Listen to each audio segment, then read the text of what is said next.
Good evening, brave souls. I'm Grim, and tonight I'll be your companion through the shadows. Together, we'll dive into stories that grow darker with every whisper. So, get comfortable if you're ready. The night is only just beginning. It was Halloween night, and the Cairo Museum was buzzing with excitement. For the first time in years, a new exhibition was opening.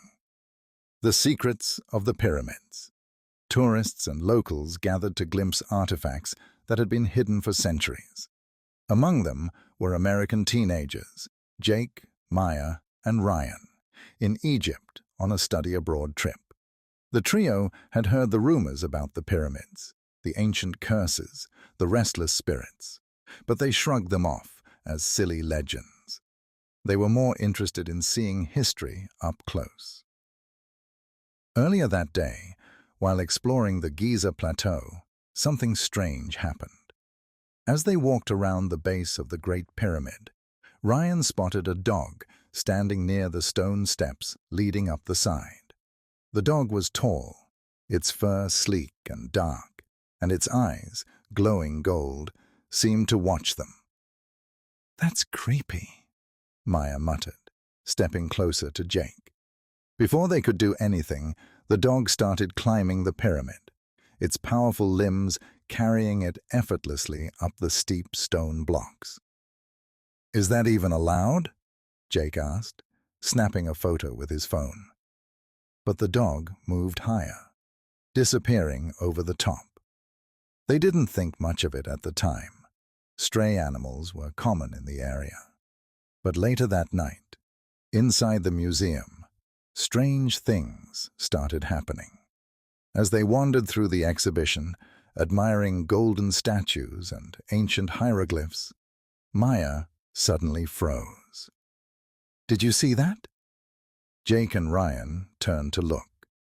One of the statues, a sleek, jackal-headed figure, seemed to be watching them. Its eyes, made of polished onyx, glittered in the dim light. "It's just a statue, Maya," Ryan said, rolling his eyes. But Maya couldn't shake the feeling that something was off. As they moved deeper into the exhibit, a cold wind blew through the room, making the torches on the walls flicker. "Where's that wind coming from?" Jake asked, frowning.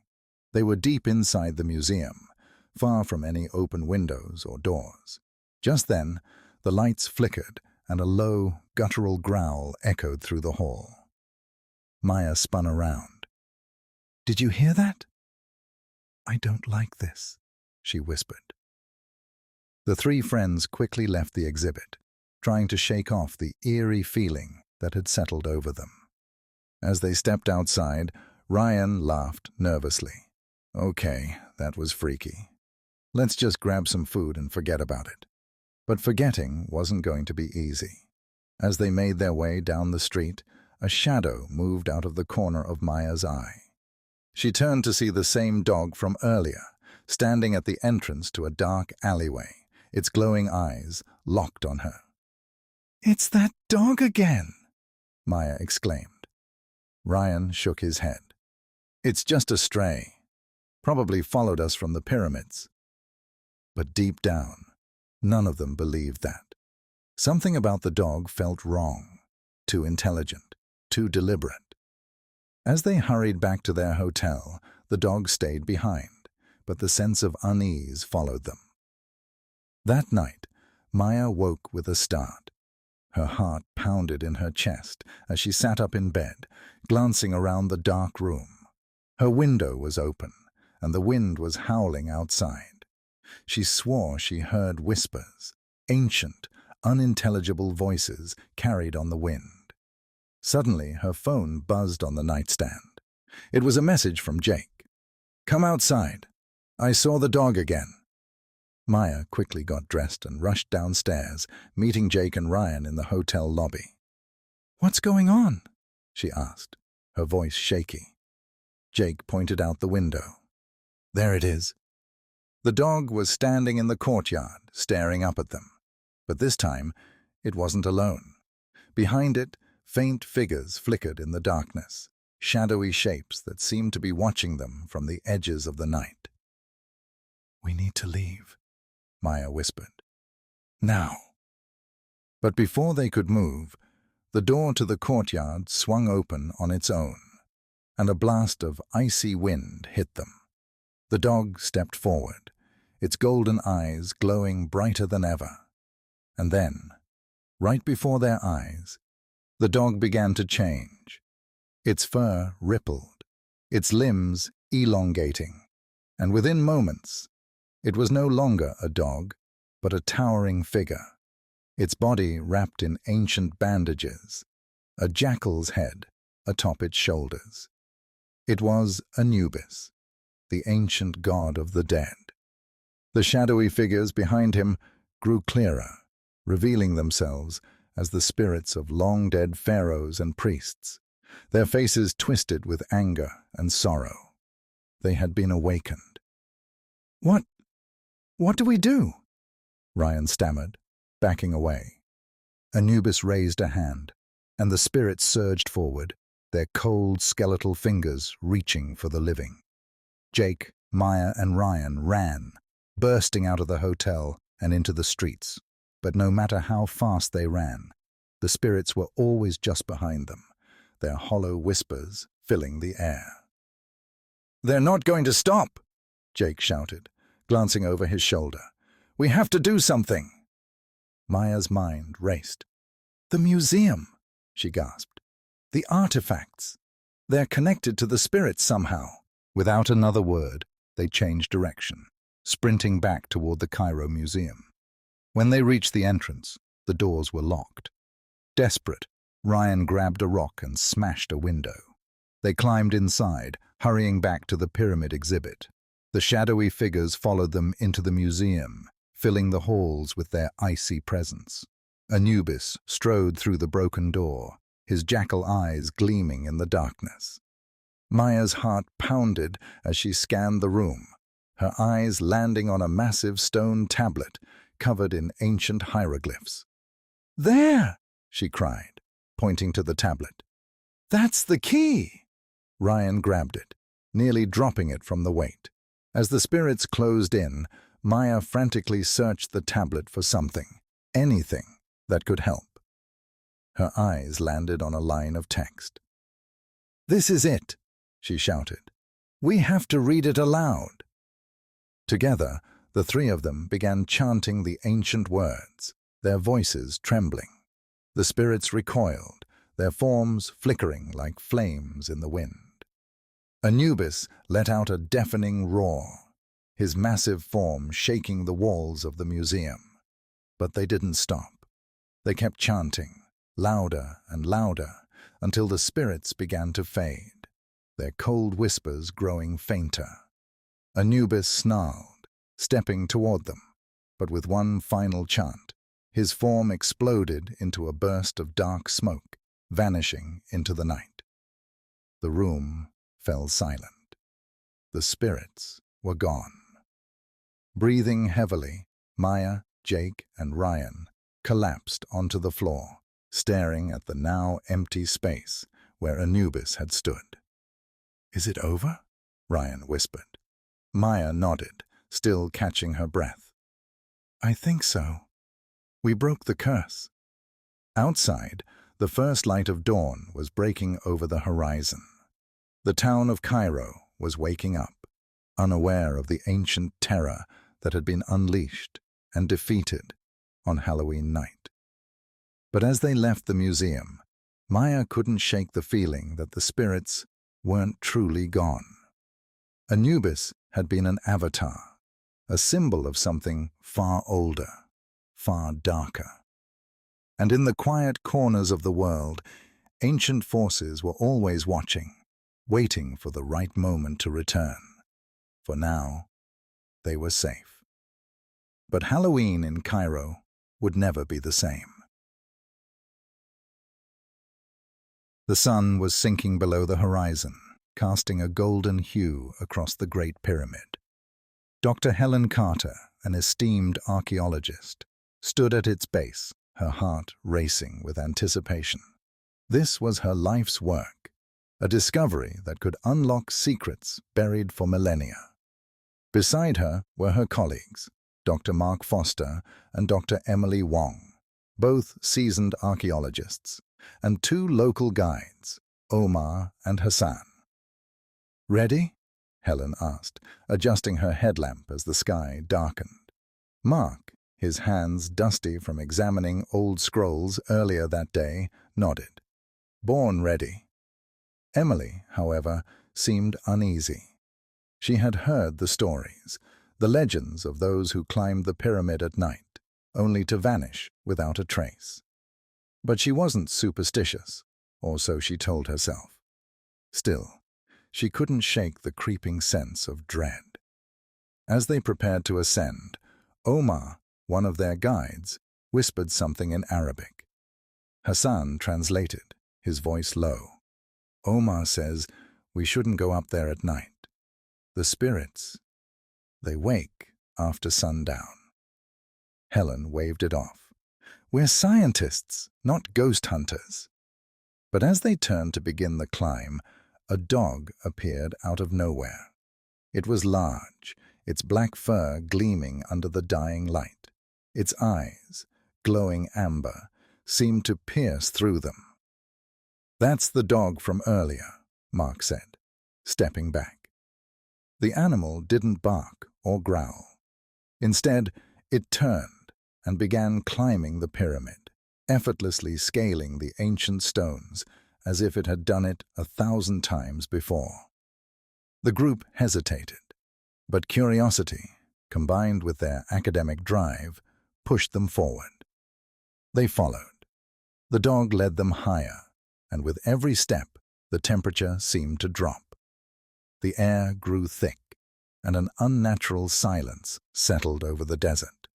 No wind, no sounds from the bustling city in the distance, just the soft padding of the dog's paws and the crunch of their boots on stone. "What are we doing?" Emily muttered, her breath visible in the cold air. "This feels wrong." Helen, though uneasy, pressed on. They were too far in now. Halfway up the pyramid, the dog stopped. It stood still, its glowing eyes fixed on something in the distance. Mark approached cautiously, reaching out to the animal. But as his hand neared, the dog vanished. One moment it was there, and the next, gone, as if it had dissolved into the shadows. "What the—" Mark began, but his words were cut off by a rumbling beneath their feet. The stones of the pyramid seemed to shift, and suddenly, a passageway opened in the side of the ancient structure. Helen's eyes widened. This wasn't on any of the maps." They exchanged wary glances, but their instincts as archaeologists took over. This was an opportunity too significant to pass up. Flashlights in hand, they entered the hidden passage, unaware of the trap they had just walked into. The air inside was stale, thick with dust and the scent of decay. As they moved deeper into the pyramid, the walls seemed to close in around them, and strange hieroglyphs lined the stone, symbols none of them had ever seen before. "Are we the first to discover this?"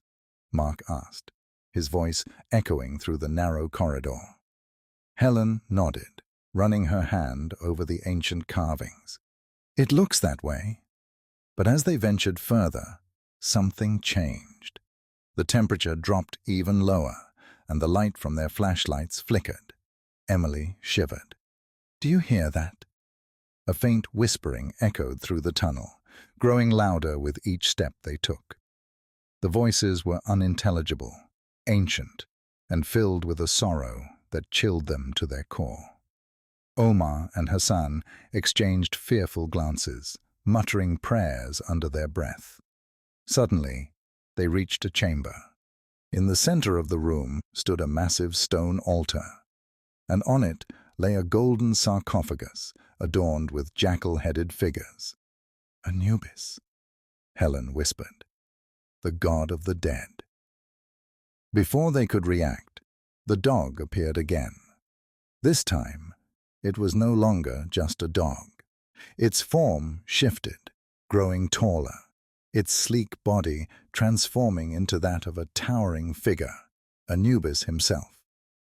His jackal head gleamed in the dim light, his eyes burning with an ancient fire. Emily gasped, backing away. "What is happening?" Anubis raised one hand, and the chamber shook. The walls around them flickered, and suddenly the past and present collided. They were no longer alone. Ancient priests, wrapped in linen and adorned with golden amulets, appeared around them, their faces twisted in agony. The air was thick with death. Mark stumbled back, his voice trembling. "We need to get out of here." But there was no escape. The entrance they had come through was gone, sealed by an invisible force. They were trapped in the pyramid, caught in a cursed loop where time itself had broken. The past and present blurred together. They could see flashes of ancient rituals, the mummification of long-dead pharaohs, the cries of those who had been sacrificed to Anubis. The priests' hollow eyes followed them as they moved, their skeletal hands reaching out as if to drag them into the underworld. Helen, her heart racing, realized what had happened. "We've disturbed the dead," she whispered. "We've broken the balance." Anubis stepped forward, his towering form casting a long shadow over the group. His voice, when it came, was deep and resonant, filled with the weight of millennia. "You have trespassed," he said, his words echoing through the chamber. "You will pay for your arrogance." With a wave of his hand, the walls shifted again. The group was no longer in the chamber. They were standing at the base of the pyramid once more. But something was different. The stars above them were wrong, the air too still, too cold. It was as if time had rewound itself, and they were back at the beginning. But this time, there was no escape. Every step they took only led them back to the same place, back to the base of the pyramid, where the dog waited, its eyes glowing with an ancient malevolence. They were trapped in an endless loop, reliving the same nightmare over and over, pursued by the vengeful spirit of Anubis. As the days turned into nights and nights into days, their minds began to fray. Mark was the first to go, his sanity slipping as he muttered about the whispers in the dark. Emily followed soon after, lost to the endless spiral of time. Helen, the last to remain, stood at the base of the pyramid, staring up at the figure of Anubis. She knew there was no escape. They had disturbed something far older and far more powerful than they could ever comprehend. And as the sun set once more, casting its final rays across the ancient stones, she whispered to herself, "We were never meant to be here." The small town of Saqqara rested at the edge of the desert, not far from the great pyramids that had stood for thousands of years. Life in the town was simple. People worked the land, raised their families, and marveled at the ancient wonders in the distance. That is, until the night the dog climbed the pyramid. It began as just another hot evening. The sun had set, casting long shadows across the desert. Ali, a young boy no older than 13, sat on the rooftop of his family's home, looking toward the pyramids.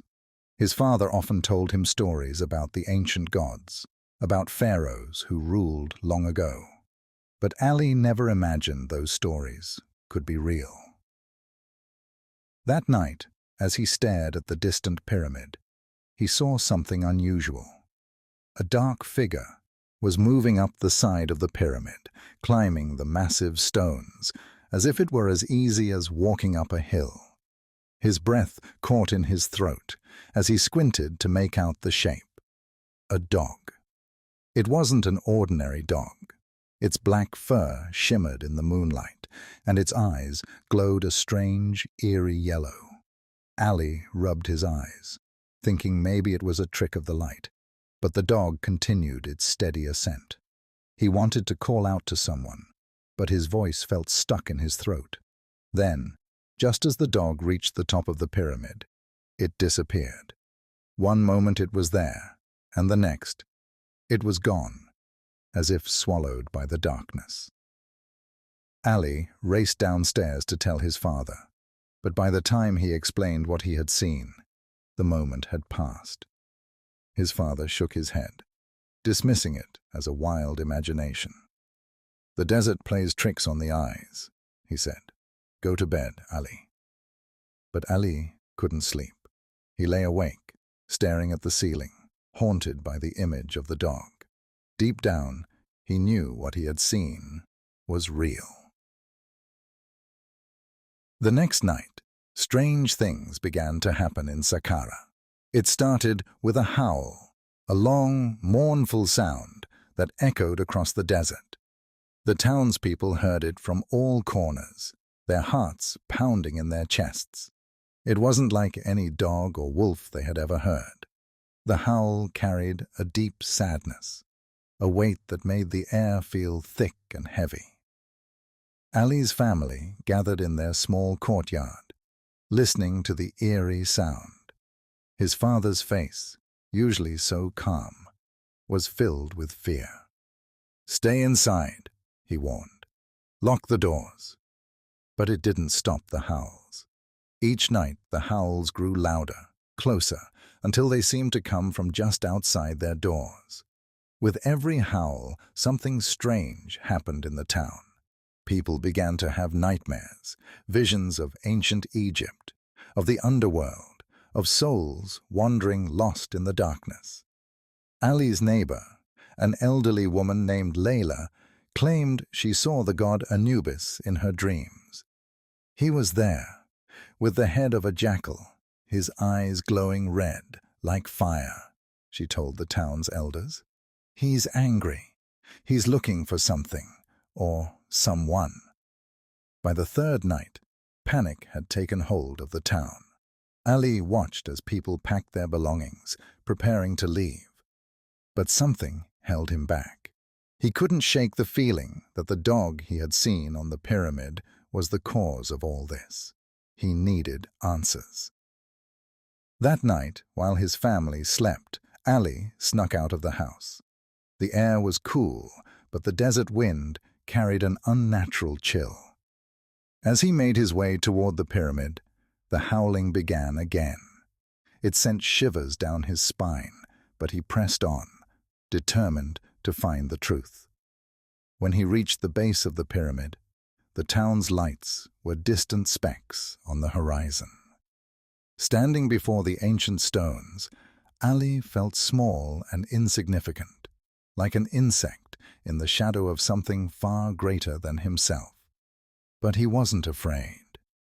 Not anymore. The howls had filled him with a strange resolve. He began climbing. The stones were rough beneath his hands, but the climb wasn't as difficult as he had imagined. It was as though the pyramid wanted him to reach the top. Halfway up, the howling grew deafening. It felt like the wind was alive, whispering ancient secrets in his ear. When Ali finally reached the top, the wind died down, and everything went silent. The dog was waiting for him. It stood at the center of the pyramid's peak, its yellow eyes glowing in the darkness. For a moment, Ali couldn't move, his heart pounding in his chest. But then, something inside him clicked. The dog wasn't there to harm him. It was there to guide him. "Who are you?" Ali whispered, stepping closer. The dog's form shimmered, and in its place stood a towering figure, a man with the head of a jackal, holding a golden staff, Anubis, the god of the dead. Ali's knees nearly buckled beneath him. He had heard the stories, but to see Anubis standing before him was beyond comprehension.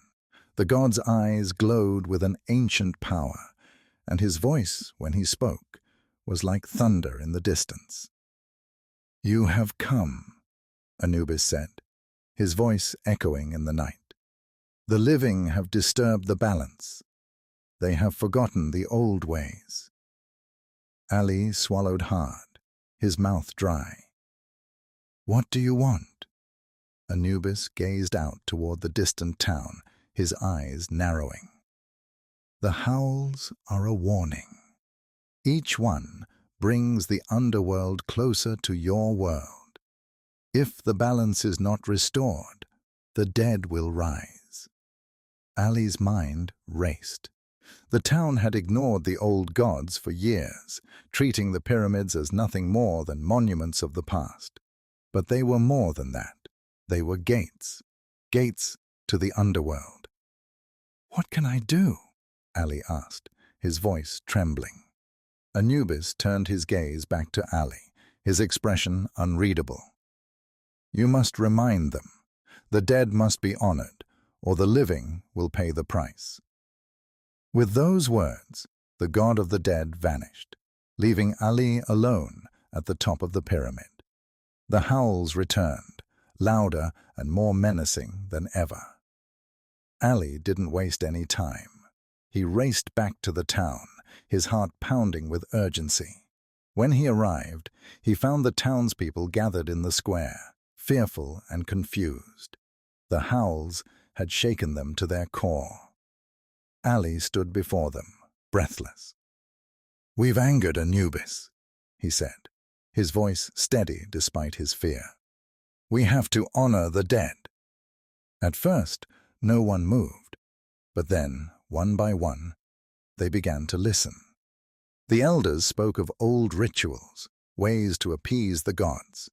They lit candles, offered prayers, and placed gifts at the base of the pyramid. As the night wore on, the howls slowly faded, replaced by an eerie silence. The town had been spared, but the memory of those nights would never leave them. Ali knew that the ancient gods still watched over them, their power as strong as ever. From that day forward, the people of Saqqara never forgot to honor the dead. The dog was never seen again, but the pyramid stood as a reminder, a warning of the forces that lay just beneath the surface, waiting to rise.